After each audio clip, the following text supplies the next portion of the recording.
Salut et bienvenue pour le JTIF2M 2014 sur RTI 1.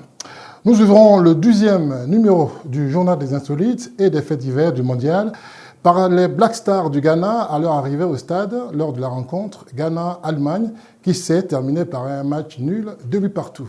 Regardez et écoutez, un pur bonheur.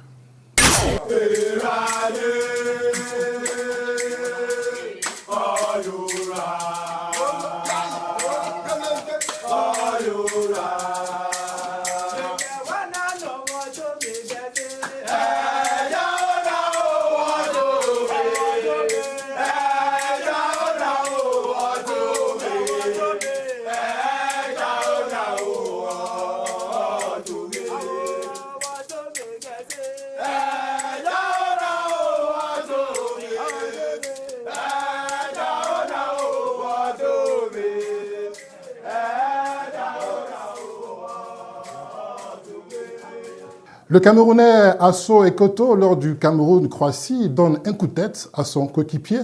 Quelques heures après son coup de sang, il donne les raisons de son geste qui a mis en émoi le monde du football. Alex Mokhtar.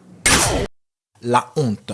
Incroyable, ridicule, tels sont les adjectifs que l'on a pu entendre ici et là après la piètre copie rendue par les Camerounais face à la Croatie. Mais ce déluge d'indignation n'est en rien lié au score du match, mais plutôt au spectacle surréaliste que nous ont offert Benoît Assou Ekoto et Benjamin Mukondjo qui en sont venus aux mains en plein match et face aux caméras du monde entier. Interrogé sur les raisons de cette bagarre, Assou Ekoto a tenu à s'expliquer en ces termes. L'histoire remonte au match contre le Mexique. Mukondjo se retrouve de mon côté. Il essaie de dribbler deux adversaires et perd le ballon. Je lui dis alors qu'il aurait dû me le donner. Il me répond « Oui, c'est vrai, t'as raison ». La même situation s'est reproduite contre la Croatie. L'erreur ne me dérange pas, ça arrive à tout le monde. Mais quand je lui fais la réflexion sans lui parler mal, il me retorque « Oh, lâche-moi ». Cette phrase a mis le feu aux poudres. Je n'ai pas toléré sa réaction, il y avait tellement de frustration. Une simple histoire de passe sur le terrain donc qui a tourné au vinaigre et renvoyé au monde entier une mauvaise image du football africain. Espérons que face au Brésil, les Camerounais sauront sauver leur honneur. Comment les chefs d'État regardent les matchs de leur sélection nationale? Quelques images inédites avec Noélie Richard.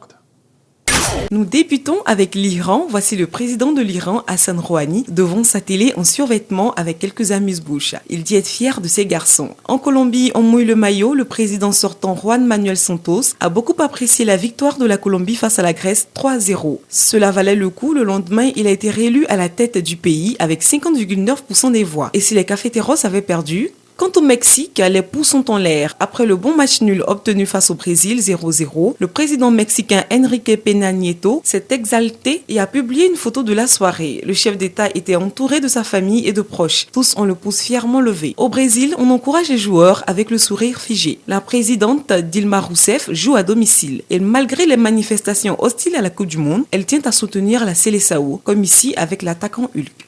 Un supporter croate qui n'est pas content, cela donne ça. Ce supporter de la Croatie n'est pas d'accord avec le pénalty accordé au Brésil. C'était lors du match d'ouverture de ce mondial, match qui a opposé le Brésil à la Croatie. Seul au milieu de la foule des fans brésiliens, il s'emporte. Imaginez son comportement si un autre pénalty généreux était accordé au Mexique ce soir face à la Croatie. Le foot rend vraiment fou. Le foot quand il nous tient. Un récit d'Yves Abel Apo. À présent, les brèves. Des supporters brésiliens auraient profité du système en se faisant passer pour des handicapés pour pouvoir acheter en priorité les tickets des matchs du mondial. Et voici l'heure du zapping. Correu, pediu pro Davi Luiz esperar. Ele olha para trás porque os seguranças, né, que tomam conta aqui da área de treinamento da seleção, os seguranças correram atrás dele, né, mas não conseguiram pegar. Não, mas o curioso foi a disparada do menino.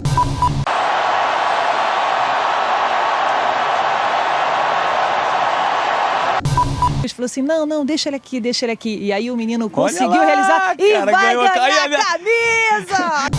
C'était le JTIFDM 2014 et comme on dit aux Pays-Bas, posez une grenouille sur une chaise en or, elle sautera à nouveau dans le marécage.